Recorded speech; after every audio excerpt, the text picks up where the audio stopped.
犬より猫より可愛いのがヘビです。こんにちは、ヘビ屋のひろあきです。今日は驚くとボールのように丸々習性を持つボールパイソンというヘビの全てをあなたにお伝えしたいと思います。ヘビ飼ってみたいなっていう人も今ね、もう巷では溢れていますけれども、10人に9人がヘビを飼ってみたいというアンケートが出ていますが、ヘビっていろんな種類いるじゃないですか。でその中でもボールパイソンっていう種類のヘビがね、ペットスネークとしてはすごく一般的なんですね。なので今日はヘビ飼ってみたいな、どんなヘビがいるのかなっていう方に、ボールパイソンっていうヘビがいてこういう生き物なんだよ、世界ではこんな風に見られてるんだよっていうお話をしたいと思います。こちらがね、ボールパイソンっていう種類のヘビです。一般的なヘビって言ったらなんか細長いのをイメージされる方も多いんじゃないかなと思いますが、もっちりぷっくりしております。生まれてこの子はね3ヶ月くらいですかね。ボールパイソンの生態についてまず最初にお話をしますと、もともとはねアフリカ原産のヘビです。アフリカにいたヘビが何このヘビかわいいということでアメリカに渡りヨーロッパに渡り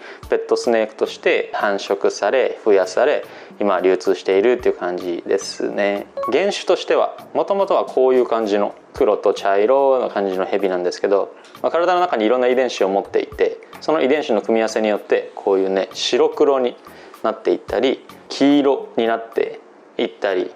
体のね白と柄の部分が分かれたりオレンジ味が増していったりします。ボールパイソンが世界ですごく人気の理由の一つは、こういう遺伝子の組み合わせによって柄や色がものすごく多岐にわたる表現をしていくということもあります。なのでブリードっていうか繁殖をする中で、こんな風な柄見てみたいなこの子の、こんな風な色見てみたいなこの子のということで、プロのブリーダーたちも、一般の飼育者たちもそれ先をね夢見て飼育をしている感じになります。どれぐらい生きるのとよく聞かれますけれども、ボールパイソンの寿命はだいたい15年から20年くらいと言われています。長生きな犬ぐらいですかね。何事にも例外はあって、ニュースになったので言うと60年ぐらい生きたボールパイソンがいるって聞いたことがありますが、それはかなり珍しいケースで、だいたい20年ぐらいですかね。体感としてもうちで飼育しているボールパイソンでいうと一番年上で20歳ぐらいでまだまだ元気なので、一般的には15年から20年って言われるんですけど、環境が良ければ20年を超えて生きてくれる人生の長い相棒となってくれると思います。でボールパイソンの餌は何を食べるの？ボールパイソンは基本的にはネズミを食べます。ネズミが最も良い。ハツカネズミとかクマネズミとかいろんな種類があるんですけど、うちではクマネズミですね、ラットって言われるネズミを中心にあげています。それが一番栄養価が高いので、だいたいこれぐらいのベビーと言われる小さいサイズだと1週間に1回くらいあげれば十分。大きくなってくれば 2,3 週間に1回、もっと栄養が不要になってくれば1ヶ月に1回とかで良かったりしますけれども、基本的にはね活動的なヘビではないので、丸まってじっとしていてくれてるヘビなので、そんなにエネルギーがいらないんですね。なので多くて1週間に1回ぐらい餌をあげれば良いかなと思います。でだいたい餌と同じぐらいの頻度で糞をするわけですが、ちょうどね糞をしてるので見ていただきましょう。こんな感じの糞、あっちは多分おしっこの跡ですかね。生々しい、これぐらいのサイズの黒いところと、あとちょっとちっちゃいね白い部分が出たりします。白い部分だけしたり黒い部分だけしたり両方一緒にしたりもしますけれども、こんな感じの糞をしていきます。僕さっきからめちゃめちゃ持ってるでしょう。戯れておるでしょう。これハンドリングって言うんですけど、こういうことができるヘビってね実は結構少なくて、動きがすごい速くてもうなんかシャーって逃げちゃうようなヘビとか、場合によっては毒があったり噛んできたりすることが多いヘビもいるわけですね。毒があるヘビとかって普通には飼えないんですけど、このハンドリングができる、そしてある程度のサイズに成長する唯一のヘビと言われています。おとなしいでめちゃめちゃ持ってるけど全然噛まないじゃないですか。ヘビって噛むんでしょって言われたりすることもありますけれども、めったに噛まない。噛んだとて輪ゴムでパチンってされるくらいの痛みなので大したことはないです。こんな風にしても大丈夫。もうベタ慣れですね。ただ触られて喜ぶ生き物ではないので、たまに触らせていただくぐらいの気持ちの方が良いかもしれません。毎日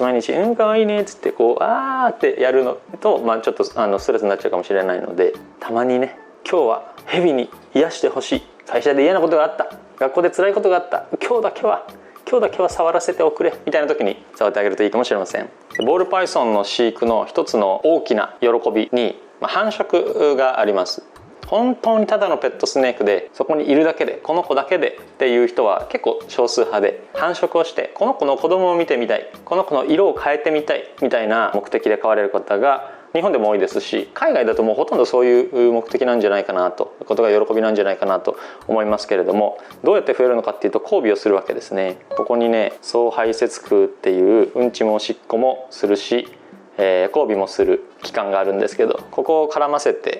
合って、交尾をしていきます。で大体1年に1回卵を産みます。5個から10個、平均すると7個くらいかなの卵を産んで、その卵がかえってこういうね子ヘビが生まれるわけですね。もっともっとちっちゃい生まれたばっかりの時は1年に1回交尾をして卵が生まれる、そして増えていく生き物だったりします。気になるお値段の方ですが、すごくね幅があるんですけど、色柄によってお値段が変わるので、安いお迎えしやすい子でいうと1万円前後ぐらいで、高い子になってくるともう何百万円ってするんですけど、それは全部色と柄によって変わったりします。こういう表現の子だと1万円前後ぐらいで、